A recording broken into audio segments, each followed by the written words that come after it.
கோவை மருதமலை வனப்பகுதியில் காயத்துடன் கண்டறியப்பட்ட பெண் யானைக்கு இரண்டாவது நாளாக வனத்துறையினர் சிகிச்சை அளித்து வருகின்றனர். கிரேன் உதவியோடு யானையை நிற்க வைக்க முயற்சிகள் மேற்கொள்ளப்பட்டு வருகிறது. இது குறித்த தகவல்களை வழங்குவதற்காக இணைகிறார் செய்தியாளர் தென்னிலவன். இப்போ எத்தனை மருத்துவர்கள் அந்த யானைக்கு சிகிச்சை அளிக்கக்கூடிய பணியில ஈடுபட்டிருக்காங்க? இப்போ அடுத்ததா யானைக்கு என்ன மாதிரியான சிகிச்சைகள் மேற்கொள்ளப்பட இருக்கு?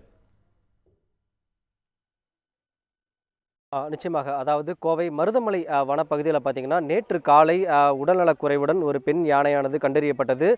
மேலும் அந்த பெண் யானையின் 4 மாத ஆண் குட்டியும் அந்த யானையுடன் இருந்தது. தற்போது பார்த்தீங்கன்னா, வனத்துறையினர் மற்றும் கால்நடை மருத்துவக் குழுவினர் அங்கு வந்து அந்த யானைக்கு சிகிச்சை அளிக்கும் பணியை வந்து துவங்கியிருக்கிறாங்க. குறிப்பாக நேற்றைய தினமே பார்த்தீங்கன்னா, அந்த யானைக்கு தேவையான நீர் சத்துள்ள ஆதாரங்கள், அதே போல் நோய் எதிர்ப்பு சக்திக்கான மருந்துகள் எல்லாம் கொடுத்துருக்குறாங்க. தற்சமயம் கிரேன் மூலமாக யானையை வந்து எழுந்து நிற்க வைத்து அதன் பின்னர் அடுத்த கட்ட கிரேன் மூலமாக யானையை வந்து எழுந்து நிற்க வைத்து அதன் பின்னர் அடுத்த கட்ட நடவடிக்கைகளை எடுப்பதற்கான ஆயத்த பணிகளில் வனத்துறையினர் ஈடுபட்டிருக்காங்க. காலையிலிருந்து பார்த்தீங்கன்னா, அங்கே கூட உடன் இருக்கக்கூடிய 4 மாத குட்டி யானைக்கும் தேவையான உணவுகளை வந்து வழங்கி வனத்துறையினர் கண்காணிச்சுட்டு வந்த சூழலில் தற்போது யானையை எழுந்து நிற்க வைக்கும் பணியை வந்து வனத்துறையினர் ஈடுபட்டிருக்கிறாங்க. அதற்காக பார்த்தீங்கன்னா, இந்த படுத்திருக்கக்கூடிய யானைக்கு ரோப் கட்டி அந்த ரோப் மூலமாக கிரேனுடன் இணைத்து அதை தூக்கி நிற்க வைக்கும் பணி தான் தற்போது துவங்கி இருக்கிறது. ஏனென்றால் அந்த யானைக்கு வந்து பின்னாடி இருக்கக்கூடிய அந்த பின்னங்கால்கள் வந்து எழுந்து நிற்கக்கூடிய அந்த சத்து இருந்தாலும் முன்னால் வந்து எழுந்து நிற்க முடியாத ஒரு சூழல் ஏற்படுறது. தற்போது நம்ம நேரடியாகவே பார்க்கலாம். அந்த யானை வந்து நிற்க வைக்கப்படுகிறது. கிரேன் மூலமாக யானை நிற்க வைக்கப்பட்ட பிறகு அதற்கு வந்து தண்ணீரை வந்து பீச்சி அடித்து வந்து அடுத்த கட்ட நடவடிக்கைகளை எடுக்கிருக்காங்க. ஏற்கனவே இதுவரைக்கும் பார்த்தீங்கன்னா 15 பாட்டிலுக்கு மேலே குளுக்கோஸ் வந்து கொடுத்துருக்குறாங்க.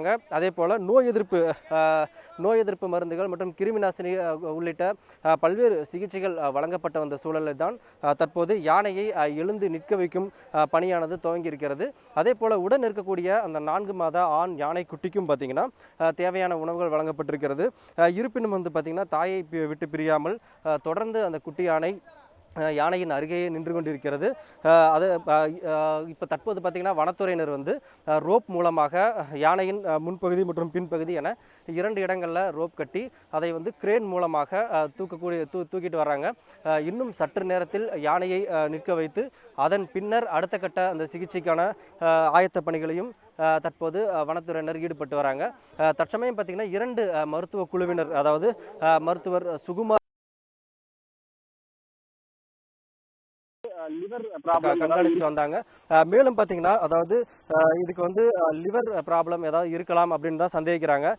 ஏன்னா நீர்ச்சத்து குறைபாடு இருக்கக்கூடிய யானைகளுக்கு பார்த்தீங்கன்னா, தொடர்ந்து உணவு தண்ணீர் வழங்கி ஒரு 2 மணி நேரத்தில் அதை வந்து சரியாக்க முடியும். ஆனால் அதுக்கு வந்து லிவர் ப்ராப்ளம் இருக்கலாம் அப்படின்றது தான் மருத்துவர்களோட ஒரு இதாக இருக்குது. மேலும் அந்த யானை நிற்க வைக்கப்பட்ட பிறகு வேறு ஏதேனும் தொல்லை இருக்கிறதா என்பது குறித்து கண்டறிந்த பின்னர் யானைக்கு ஸ்கேன் எடுக்கும் அடுத்த கட்ட நடவடிக்கைகளை வந்து வனத்துறையினர் ஈடுபடுவாங்க. முதல் கட்டமாக தற்போது அந்த யானை எழுப்பும் முயற்சி வந்து தீவிரமாக நடைபெற்று வருகிறது.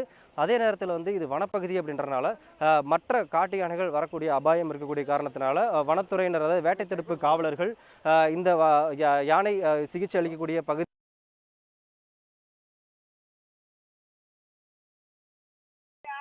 முன்னெச்சரிக்கை நடவடிக்கைகள் காட்டு யானைகள் இங்கு வரும்போது அதனை விரட்டுவதற்கான முன்னெச்சரிக்கை நடவடிக்கைகளையும் மேற்கொண்டு வராங்க. இங்கே பார்த்தீங்கன்னா, அதாவது குட்டி யானை இருக்குது, அதே போல் பெண் யானைக்கு சிகிச்சை அளிக்கப்பட்டு வரக்கூடிய சூழலில் வேறு காட்டு யானைகள் வரும் பட்சத்தில் அதனை விரட்டவும் இங்கே வந்து அதாவது வனத்துறையினர் ஆயத்த பணியில் ஈடுபட்டு வராங்க. தற்போது நம்ம பார்க்கலாம், இங்கு அதாவது இந்த வனப்பகுதியில் மேலும் ஒரு காட்டு யானை வரக்கூடிய அபாயம் இருக்கக்கூடிய காரணத்தினால தற்சமயம் அந்த வேட்டை தடுப்பு காவலர்கள் பட்டாசுகள் எடுத்துக்கொண்டு அந்த யானையை வந்தால் விரட்டுவதற்கான பணிகள் நடைபெற்று வருகிறது. இன்னும் கிட்டத்தட்ட ஒரு 20 நிமிடங்களில் வந்து அந்த யானை வந்து கிரேன் மூலமாக நிற்க வைக்கப்பட்டு அடுத்த கட்ட சிகிச்சையை வந்து மேற்கொள்வதற்கான நடவடிக்கைகள் தற்போது எடுக்கப்பட்டு வருகிறது. விவரங்களுக்கு நன்றி தென்னிலவன். உடனுக்குடன் செய்திகளை தெரிந்து கொள்ள சன் நியூஸ் பெல் ஐகானை கிளிக் பண்ணுங்க.